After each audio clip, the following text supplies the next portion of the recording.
வணக்கம். சித்தக்கர் உணவை மருந்து மருந்தை உணவு.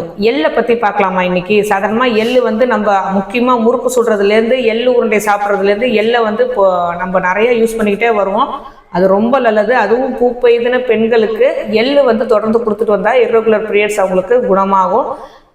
அப்புறம் அடுத்தது வந்து நிறைய என்ன சொல்கிறது, பீரியட்ஸ் வரல, பூ பெய்தலத்துக்கு கொஞ்சம் தள்ளி போகுது அப்படின்னாலும் எள்ளு வந்து தொடர்ந்து குடித்தாலே அவங்க உடம்பு சூடாகி நல்லாவே பீரியட்ஸ் வர ஆரம்பிச்சிடும்.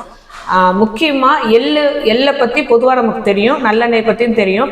கண் சிவந்து இருக்கு, கண் பார்வை தெளிவடையணும் அப்படின்னாலே நல்லெண்ணெயை 7 நாள் தொடர்ந்து சிறிது நேரம் மட்டும் வைத்து தலைக்கு குளிச்சுட்டே வந்தாங்க அப்படின்னா அந்த கண் வலியும் குணமாகும், கண்ணில் உள்ள சிகப்பும் குணமாகும், கண் இன்ஃபெக்ஷன் வந்து குணமாகும். அதேமாரி கண் பார்வை நல்லா தெளிவடையணும் அப்படின்னா இந்த எள்ளு பூ இருக்கு இல்லையா, இந்த எள்ளு பூவை வந்து நெய்யில் வதக்கி ஒரு சிறு துணியில் கட்டி நைட்டு வந்து இதை கட்டிட்டு நைட்டு ஃபுல்லாக படுத்துட்டோம் அப்படின்னா கண் பார்வை நல்லாவே தெளிவடையும்.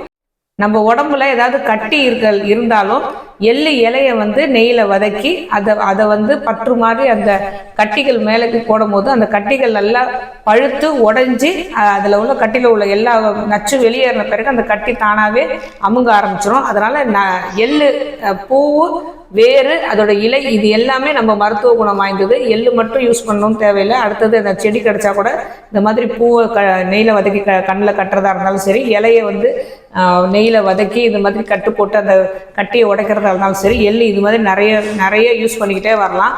எள்ளு உருண்டை முக்கியமாக பூப்பேதின பெண்களுக்கு முதல் 15 நாள் கண்டிப்பாக எள்ளு உருண்டையாக செய்து வெளியே முக்கியமாக வாங்காமல், ஏன்னா அதில் வந்து நிறைய சுகர் தான் சேர்க்குறாங்க. எள்ளு உருண்டை வெல்லம் போட்டு நம்ம வீட்டில் செஞ்சுட்டு வந்தாலும் சரி, இல்லை எள்ளு பொடின்னு சொல்லுவாங்க, லைட்டாக எள்ளை வறுத்துட்டு அதில் கொஞ்சம் ஏலக்காவும் போட்டு நம்ம நாட்டு வெல்லத்தையும் போட்டு பொடிச்சு வச்சுக்கலாம். மதிய வேலைக்கு சாப்பாட்டில் நெய்யோடு சேர்த்து இந்த எள்ளு பொடியும் சேர்த்து கொடுத்துட்டு வந்தாலே போதுமானதாக இருக்கும். அவங்களுக்கு இர்ரெகுலர் பீரியட்ஸு தாராளமாக குணமாயிட்டே வரும். தாய்மார்களுக்கு வந்து எள்ளு வந்து காலையில் 5 கிராம் அளவு மட்டும் காலை வேலையில் அவங்க சாப்பிட்டுட்டே வந்தாங்க அப்படின்னா பால் வந்து அதிகமாக சுரக்கும். அதனால் பால் ஊட்டும் தாய்மார்கள் வந்து கண்டிப்பாக இந்த எள்ளை வந்து டெய்லி அவங்க சாப்பிட்டுட்டே வரலாம்.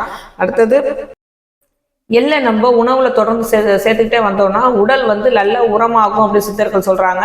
அடுத்தது நல்ல மலமிளக்கி, அதாவது கான்ஸ்டிபேஷன் இல்லாமல் பார்த்துக்கும் அப்படின்னு சொல்கிறாங்க. சிறுநீரை பெருக்கக்கூடிய வல்லது அப்படின்னு சொல்கிறாங்க.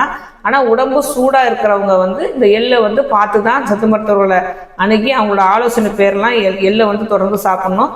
ரொம்ப உடம்பு சூடாக இருக்கிறவங்க எள்ளை யூஸ் பண்ணாமல் இருந்தாலே போதுமானதாக இருக்கும். எள்ளை வந்து நம்ம மருந்தாகவும் பார்க்காம நம்ம உணவுப் பொருளாக பார்த்து எள்ளை வந்து நம்ம தொடர்ந்து யூஸ் பண்ணிக்கிட்டே வந்தால் உடல் நல்லா பலமாகும். இதை வந்து சிறு குழந்தைகளுக்கும் சரி பெரியவங்களும் சரி எள்ளு தாராளமாக சாப்பிட்டு வரலாம், ஆரோக்கியமாக வாழ்வோம். வேறு எதை பற்றி பேசணும்னு நீங்கள் நினச்சாலும் சரி தாராளமாக கமெண்ட் பண்ணுங்கள். உங்களுக்கு எந்த நோயாக இருந்தாலும் சித்தக்கரை அணுகுங்க.